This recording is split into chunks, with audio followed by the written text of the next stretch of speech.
Well, Joshua Buatsi, good seeing you, my friend. How's things? Not too bad, man. Happy to be back in England finally. Yeah, it's been a long one, but we're back here now. So, training camp has taken place in the States. Virgil Hunter, how's it all gone? Bro, I'm very happy to be back because now I know that the fight is a few days away.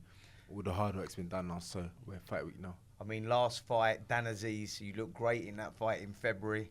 You've now had time. Willy Hutchinson had a great win over Craig Richards, someone that you both boxed, and he put in a great performance. No, he did. He looked good. And you're right, I boxed Spide, I think, 2 years ago. Yeah, so he fought him, I think, a couple of months ago, so he looked good.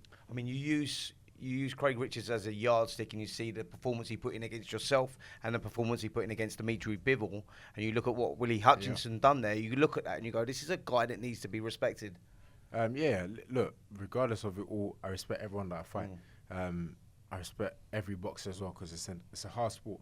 So once you get in those ropes, in between the ropes, you've earned my respect. I mean, a lot of people look at the performance when he lost to Lennox Clark, and you looked at that, he dropped down to super middleweight, and he said that was the reasons why he put in such a bad performance. And he was written off in many ways. You know, you look at this highly decorated amateur that puts in one bad performance, and he has to rebuild, and then goes and puts that performance in last time out. You go, he seems to have gained that respect back now, and you're at a position where you're both boxing for this WBO interim title. There's a lot on the line here. You turned pro in 2017. This is a long time in the making. There's a big, there's a lot on the line here. It is, you're right. It's a lot on the line. It's for the interim belt. It's been a long time coming. My last fight was the WBA the final eliminator, so we thought it was going to go down that route, but that didn't work out, so we're taking this option instead. And you're right, it's a lot on the line. It's been a long time coming, so this is not time to slip up. I mean, Willy Hutchinson, you obviously followed his career. You knew it was a possibility that you two could meet at some point. This guy's a slippery operator as well, isn't he? Like, he knows his game. He's got a good knockout ratio, but he's actually quite a slippery operator. Yeah, what we've seen is what we know he can do. Like you said, switch hitter, slippery guy, got good hands. He's overall a good boxer. I haven't got anything bad to say. He's a good boxer. Josh, talk to me about Wembley Stadium. 96,000 people there. Crazy. I mean, you're talking about levels here and this whole crowd and everything else. How you deal with that sort of stuff?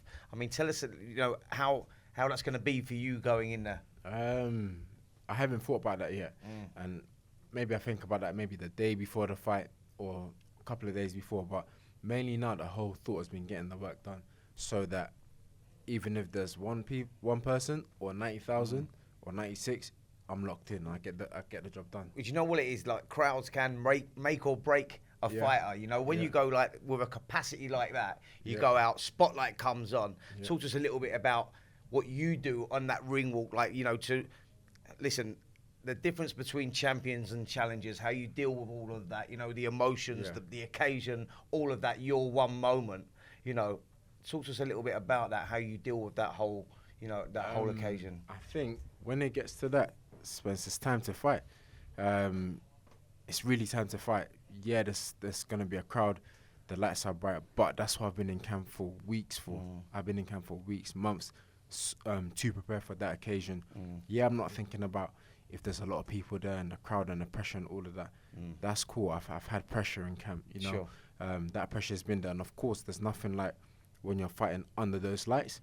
You know what I mean? So the prep's been good, and that erases the doubts. Yeah, I mean, I've seen a lot of back and forth between you and Willy Hutchinson. He's got a lot to say. He come on talkSPORT, actually, and we had him on there. He's saying That's about, good. His moment, and, there's been a lot of disrespect. And that normally happens between fighters when you're going into a fight of this sort of magnitude. But what do you take from that?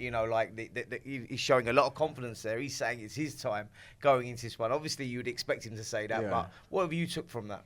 I think a couple of months ago when we did the gloves are off in the table, I was like, yeah, man, this is disrespectful. He's talking too much, X, Y, Z. Now, listen, that's done. Cool. This weekend we get in the ring, So that's my mindset, really. Sometimes fights can be won and lost. Mind games, but they can be won and lost before you even do that ring walk. You feel that he's trying to play that game. He's trying to get inside your head, trying to break maybe what your game plan is. Well, whatever he's trying to do, he should keep trying it. But I always say to you guys, Spence, what I'm locked in on is I tell you my confidence from what I read from the Bible. the scriptures I read in there is what, if you think I'm focused, driven, locked in, that's what helps me. So nothing's changing. Nothing has changed from that point of view. I'm still locked in. Like Do you know what, Josh? You just reminded me of something. It was before a fight. I can't remember what fight of yours it was, and I saw you and your team and what you do. Preparations before a fight are totally different to other people that I've ever seen. Okay, you know, and you use the Bible and all that stuff, you know, in that build-up. Talk to us a Yeah. little bit about that and how that helps you going into a fight. It helps me a lot. When we enter the changing room, there's only a couple of songs on repeat, gospel songs. We don't come and play any other types of music. I've got one of my brothers, Kevin, that prays for me. His sole job in that changing room space is to pray. Whether we're in there for 2-3 hours, all he has to do is pray. When I see him start trying to talk to Elno in my team, I call him. I say, bro, remember what you're meant to do there. So it's to pray, man. And it's not just him. I've got my mum, my family, my whole family be praying for me. The ones here in Ghana, in the States, everyone. I kind of make sure in your day and in your life and whatever you're doing, say a prayer for Buatsi. That's what it is. And the atmosphere is an atmosphere where I just invite God to be with me, my team, as I go into battle to protect me, to give me the win. But, you know, you still have to work hard. You can't just pray for victory and not work hard. So we do the hard work in camp. We come, we present ourselves before God and ask him to, you know, go before me as I enter the ring and to be with me. Yeah, Josh, that is so unique, man. I was honestly, I was amazed and intrigued by that whole thing. Let me break it out honestly. Yeah, if you think I'm a confident fighter and I'm this and I'm that, all the good things you think that I've shown, if there's any, please believe me, it boils down to what I read from that scripture. Yeah, we train. I have to physically train and go spend hours and hours in the gym trying to learn and work on my technique and improve it. But the confidence and like I said, the good stuff you think you see from me, the confidence all comes from what I read in that Bible. Sure. When I go in and I'm locked in and I'm like, let's go, like I'm ready. It's from that. I don't. That's where my source is from. I don't have anywhere else that I'm drawing the confidence or the excitement from. You know, so I have to place emphasis on that. Sure. Listen, so it's Willy Hutchinson this time. A lot of people thought it was going to be Anthony Yarde. You know, a breakdown in negotiations, if you want. I know that he's got his issues going on at the moment with Frank Warren, whatever they get that sorted out. But are you disappointed it's not Anthony Yarde? Because I know it was a fight that's been brewing and a fight that the fans have wanted for so long. You know what, Spence? I wouldn't say disappointed because I think this is actually also a good opportunity. The interim is on the line. You know, if nothing was at stake, then I could say, oh yeah, I'm fighting some random geezer. But what's at stake makes it good. And then after Spence, you'd be happy to know we could still look at the Yarde fight. You know, it's not done and dusted. It's not dead and buried in the water. It's something that could still happen, but might just happen with a world title or an interim title on the line. Exactly. You come through Willy Hutchinson. I mean, before we wrap this up, I wanted to ask you predictions on that main event. Anthony Joshua versus Daniel Dubois. Daniel Dubois has proven himself in his last couple of fights. You know, he's gone in there as underdog and he's sort of like developed. And you know, he's put himself in a good position right now. Give me a prediction on that one, Josh. To break it down, I rate Dan Dubois a lot. After the Joe Joyce defeat, you know, there's a lot of negative comments flying about saying he quit. But I think in his last few fights, he's shown he's got balls. So I couldn't think of any other way to say it, but he's shown that, and we have to respect that. I always say this and I'll say it, this is probably like the 100th time I'm saying it. All the heavyweights have said Dan Dubois hits the hardest of all of them, because I chat to them and they say Dubois hits the hardest. What I will say though also is that Joshua's sharp. The right hands Dubois took against Hrgovic, I don't think he can afford to take that against AJ. Also, Wembley, he's boxed in Wembley about 3 times, 2 to 3 times.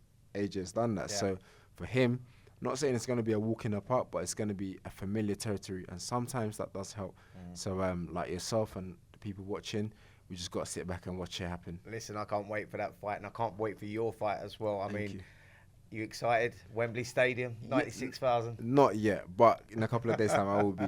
I will be now, definitely. Listen, Josh, do me one big favour. We're live on talkSPORT on Fight Night. Can you look down that barrel and tell people why they should tune in and watch Joshua Buatsi versus Willy Hutchinson? What's happening, people? Make sure you tune in this Saturday, September the 21st. Not only is it a big show at Wembley Arena, yes, AJ is fighting, but I myself, I'm taking on Willy Hutchinson. He's spoken a lot, so how about you tune in and see what happens? Wow, there you go, mate. That was Nice brilliant. one. Thank you, Well thank done, you, Josh. thank you. Well done, Appreciate man. it. Thank Yeah, you. brilliant. On AM, on DAB, via the talkSPORT app and on your smart speaker. talkSPORT.